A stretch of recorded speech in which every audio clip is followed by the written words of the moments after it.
Hello, my name is Dr. Joe Pizzorno, and this is our last lecture in our 6-lecture series on how to diagnose toxic load in patients. So in this final one, what I'm going to do is clinical guidance. We've covered a lot of material, so what is it you need to know to tomorrow applies to your patients? So I've gone through and pulled out what I consider to be the most important information. So here's what we do. Number 1, administer the guideline, a questionnaire. Number 2, assess total toxic damage. Number 3, measure suspected toxins. Number 4, intervene. Number 5, monitor. Make sure what you're doing is working. Then I'll give you a list of laboratories that I've used, not an endorsement, just these are labs I happen to have used. And then also there's an emerging technology that I think is going to change this field. Not available commercially yet, but we're getting close. And I'll talk about that. So let's begin with administer the questionnaire. So I provide for you in the second lecture my recommended questionnaire. It's 11 questions, and they're a good screen. However, there's way more sophisticated questionnaires you can use. I have some on my website, but also you can look at the website of NAEM. I think this is a great group for a lot of information about environmental medicine. They have a number of progressively more sophisticated questionnaires that are available. Basically, a yes answer to any of the questions means that person is being exposed to toxins, and the most likely toxins are listed with that questionnaire. So basically, work with any patient to identify what the worst sources of those toxins are and help them get them out of their yes areas. Bottom line, the only ultimate solution to decreasing patients' toxic load is to have them stop being exposed to the toxins. Our world today is so polluted, you have to really work at avoiding toxins, but we can do it. Second, let's look at how much damage is happening. Because remember, some people are really good at getting rid of toxins. So even if they're being exposed, they get rid of them, not causing trouble.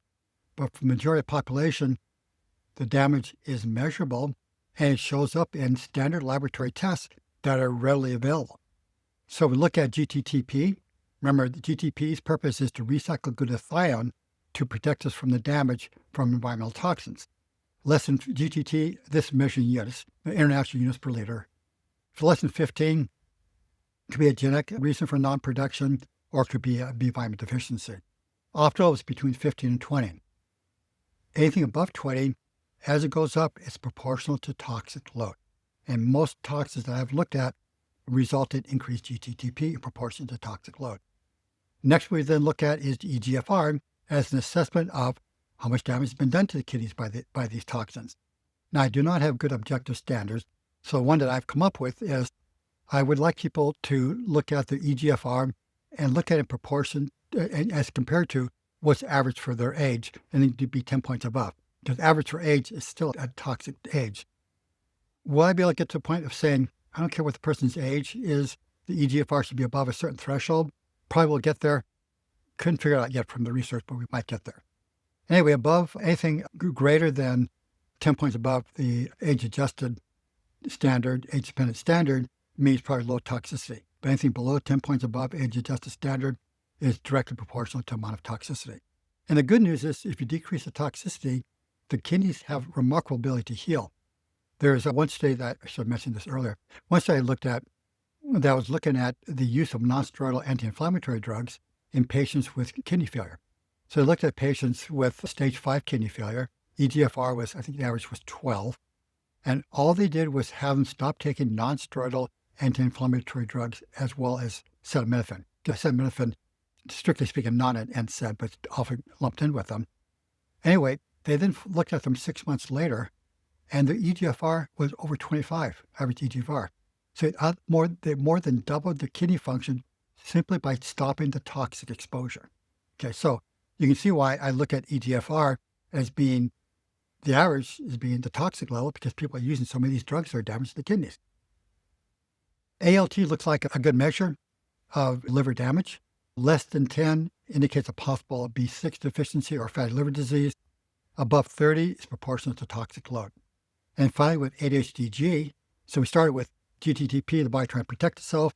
Then we look at all the organs are being damaged. Now we're looking at ADHDG to see how much DNA damage there is.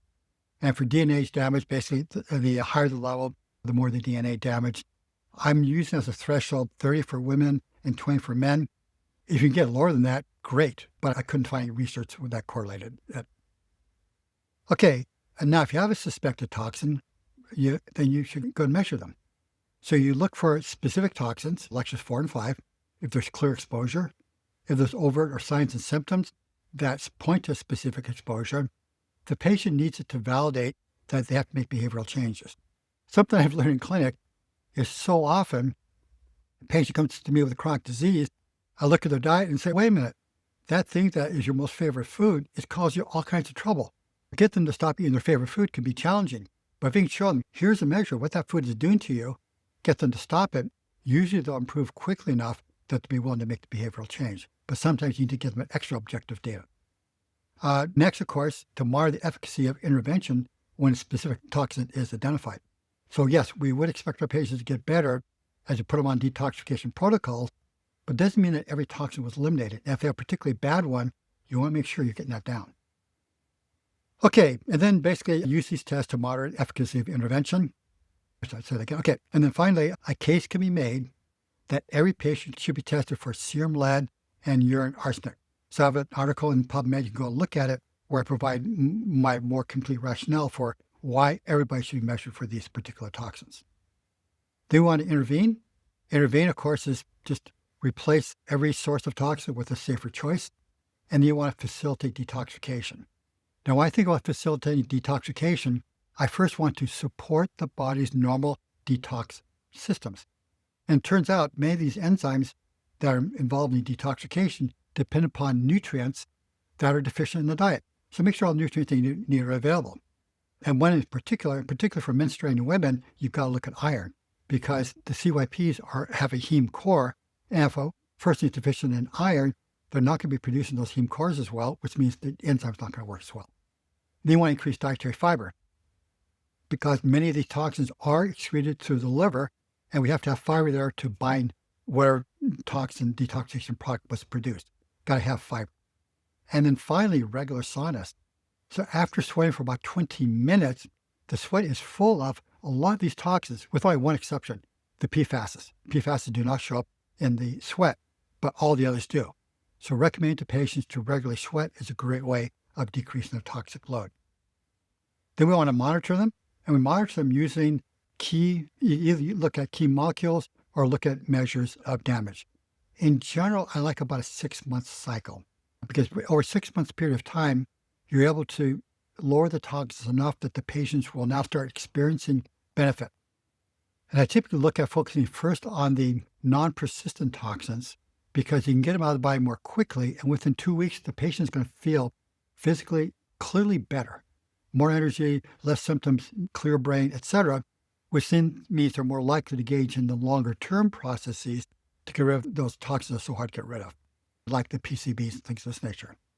And then basically you just monitor them periodically until they're below the thresholds. Now, at this point, you hope you've changed your patient's behaviors enough that you don't have to intervene to do things like chelate out metals and such, and that's another topic.